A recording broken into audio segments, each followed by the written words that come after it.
Pinangunahan ni Pangulong Ferdinand R. Marcos Jr. ang ilang aktibidad sa Sorsogon ngayong araw. Kabilang na dyan ang inaugurasyon ng itinuturing na pinakamalaking sports arena sa Bicol. Si Kenneth Pasyente sa Sentro ng Balita Live. Aljo, senyales ng progreso. Ganyan inilarawan ni Pangulong Ferdinand R. Marcos Jr. ang Sorsogon Sports Arena na kanyang pinasinayaan kani-kanina lamang.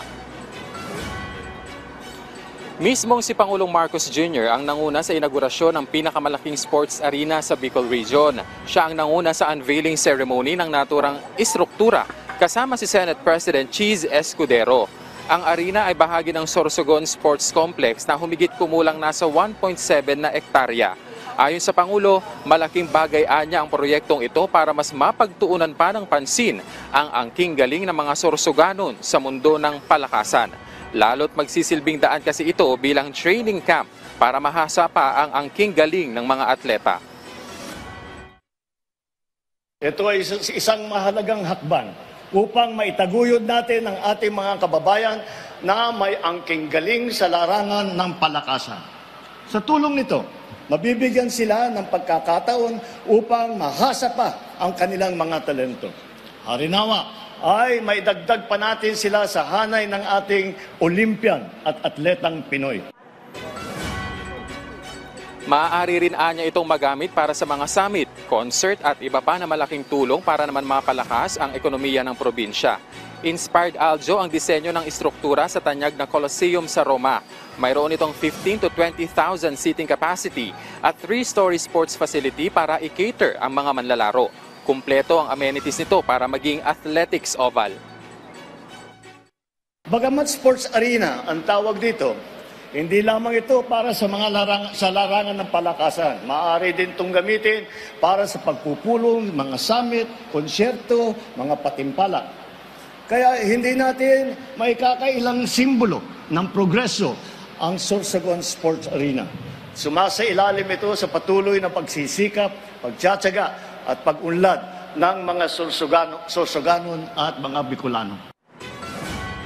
Kahapon, Aljo, ay dumalaw na rin sa probinsya si First Lady Luis Araneta Marcos para makibahagi sa Kasanggayahan Festival sa probinsya at nagsilbing hurado sa isang patimpalak. Bukod sa pagpapasinaya sa Sorsogon Sports Arena, ay binisita rin ng Pangulo ang Sampaloc Tenement na housing project sa probinsya. Gayun din ang Sorsogon National Government Center kung saan tampok ang lahat ng ahensya ng gobyerno para sa mas mabilis na akses ng publiko. Pero giit ng Pangulo Aljo na bagaman kita na ang progreso, marami pa anyang dapat gawin, kaya mahalagaan niya ang pagkakaisa. Mula pa sa simula, pagkakaisa ang hangad ko para sa isang mas mabisa at epektibong pamamahala.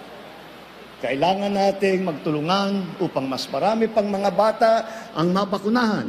Higit pang mabubuti ang seguridad ng kapayapaan at mapapababa ang kahirapan sa Sorsogon. Ang ating pagbuklod-buklod ang magbibigay din sa atin ng daan upang matapos ang ibang proyekto sa inyong lugar, katulad ng Sorsogon Provincial Sanitarium Facilities at yung pagpapaganda ng kalsada na papunta sa Bicol Airport. Maaring may pagkakaiba tayo sa paniniwala at sa opinyon, ngunit alam ko na tayo ay pinagbubuklod ng iisang hangarin na may angat ang antas ng pamumuhay ng bawat isang Pilipino. Aljo, nagkakahalaga ng 1.2 billion pesos itong Sorsogon Sports Arena na sinimulang itayo noong 2018. Mabanggit ko na lamang, Aljo, na isa rin sa highlight kanina dun sa pagbisita ni Pangulong Marcos doon sa arena ay yung kanilang pambihirang pagkikita ni dating Vice President Leni Robredo. Bagaman hindi ganun kahaba yung naging kanilang interaksyon, ay nagkaroon sila ng tsansa na magkadaupang palad ilang taon matapos yung kanilang pagtutunggali sa presidential race noong 2022. At yan na muna ang latest. Balik sa iyo, Aljo. Maraming salamat, Kenneth Pasyente.